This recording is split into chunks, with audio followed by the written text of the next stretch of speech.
Hello and welcome to the in-news series of Drishti IAS. I am Pooja Dwivedi, and in this segment today, we are going to discuss about the regional security dialogue on the status of Afghanistan that has been conducted by India.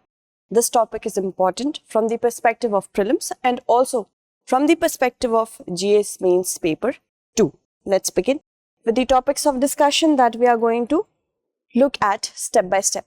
These are the various topics that we are going to have into this segment, and in the last of the segment I am going to offer you a mains based question for answer writing practice. So let's begin with the news.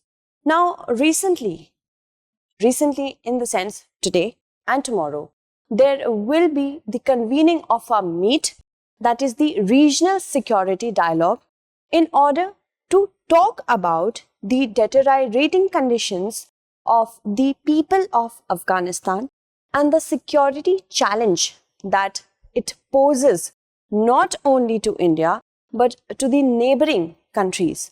And also, if we have to go by the history, this is the first time ever that not only the neighboring countries but other key stakeholders, especially the other Central Asian countries, are going to be a part of the regional security dialogue. Okay?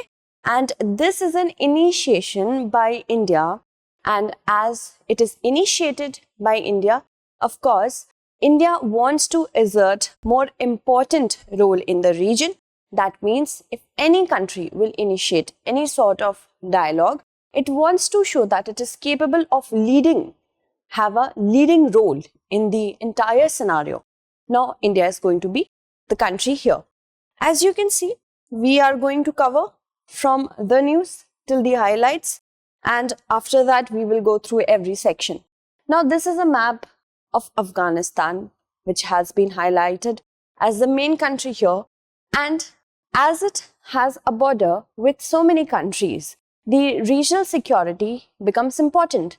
And Afghanistan, as it shares the border with Pakistan, Iran, Turkmenistan, Uzbekistan, Tajikistan, India, Pakistan, China as well, it is important that every stakeholder country, if Russia is also taken into account, Russia doesn't have a border with Afghanistan, but Russia is also participating, not only neighboring countries as I told you, but other Central Asian countries as well.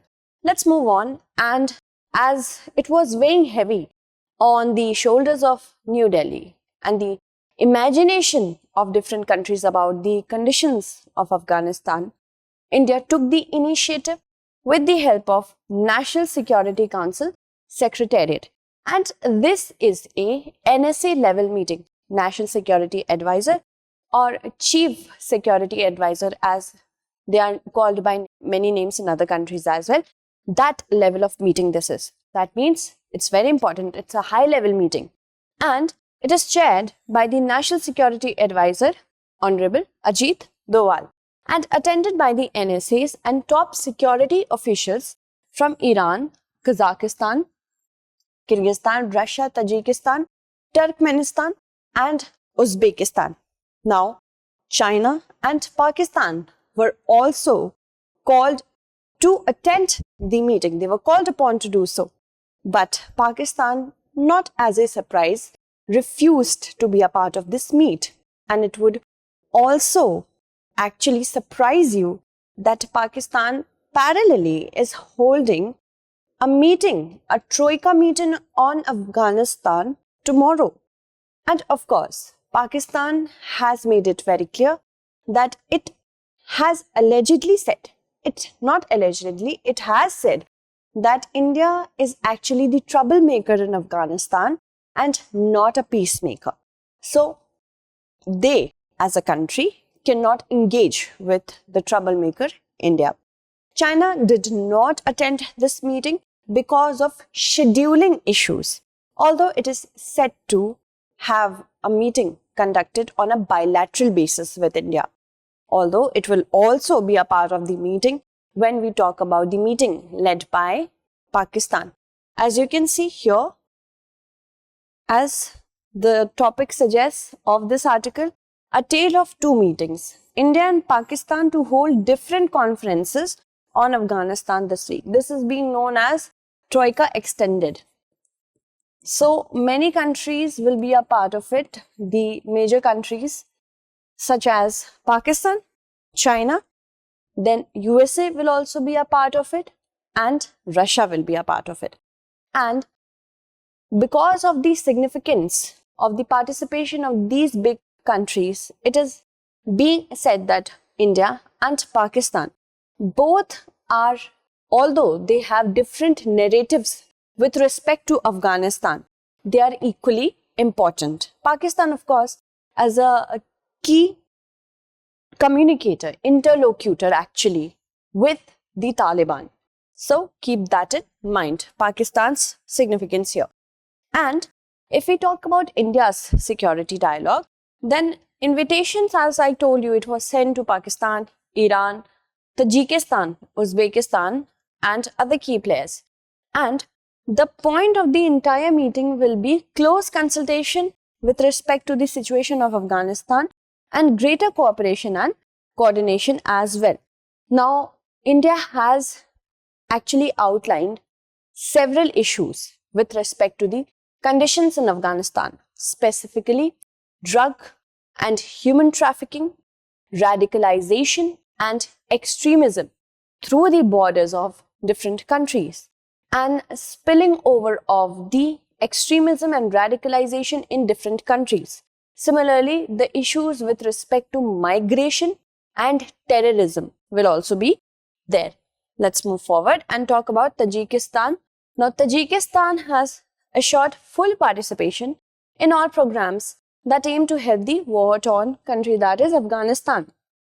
It has also said that although Moscow format and Turkish Council, they also are a security dialogue mechanism, but they should not be duplicating each other's work.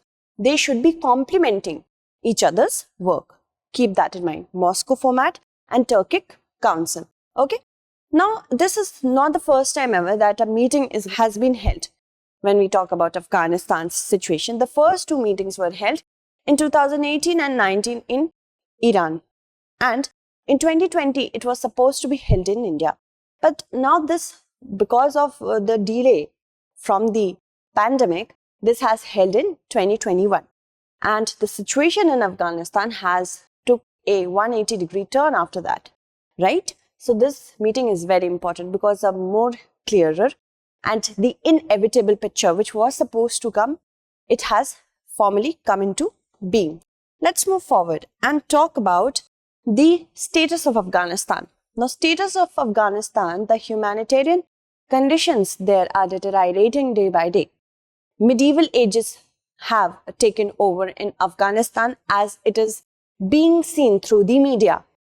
Several punishments which are not suitable for the modern times are being meted out to those perpetrators which were actually dreaded from the very beginning of the talks with Taliban, which when the US conducted. So, human rights are being in trouble, especially women and minority rights. Also, as you can see, Taliban's religious police has been instructed to be more moderate. But vulnerable Afghans, they say that brutal justice is still being meted out. And because of that, a lot of migration and spillage of migrants are occurring in the neighboring countries. So, refugees, if they are going through the trouble, they will be taken in. But what about those which will be getting into the different countries as refugees under the garb of refugees but are actually extremists or radicalists? Okay, think about that. Let's move on and talk about India's interest in Afghanistan. Now, India's interest in Afghanistan, apart from the developmental projects, are also from the perspective of having a like-minded approach towards a country which should be stabilized in order to have a better interaction. Suppose our neighbors. Let's talk about Pakistan. Pakistan may be a democracy on paper, but actually it is ruled by the military. And similarly, if we talk about China, it is not a democratic country. So it becomes very hard for the democratic and the other sorts of polity to have an interaction. Afghanistan, on the other hand, was getting to the point, but because of the usurping of power by Taliban, the dream of having a democratic Afghan-led and Afghan-owned government in Afghanistan, it was shattered. And now, the problem is that it will provide safe havens because it is already destabilized. The power that has been taken over in Afghanistan by the Taliban, it's not legitimate. So other illegitimate groups will try to strike onto different countries by having a refuge in Afghanistan and also to throw and overtake Afghanistan from Taliban, overthrow and take. Okay, the administration should be inclusive. That means minority rights, women rights, child rights. They all should be respected. Okay, so this needs to be understood. These are the three broad parameters. Now, if we talk about the developmental projects, as you can see with the help of this diagram, that India has invested a lot. Until recently also, India did invest a lot. So, India pledged assistance to Afghanistan stands at $3.1 billion since the year 2001. Not only in the form of investment in the infrastructure with respect to the physical infrastructure, that apart, social infrastructure such as schools, colleges, hospitals, all these were done by India. Specifically, if we talk about infrastructure, we have the 218-kilometer road project from Zaranj to Delaram. And also, here is Zaranj to Delaram, and also the transmission line from Phule Kumri to Kabul, that's here, and the Salma Dam. Salma Dam is also known by another name. Can you tell me in the comment segment? So all these projects, these are the investment of India in order to create a goodwill here. Okay? And now Pakistan comes along and says that India is the troublemaker. It is playing a negative role. Okay?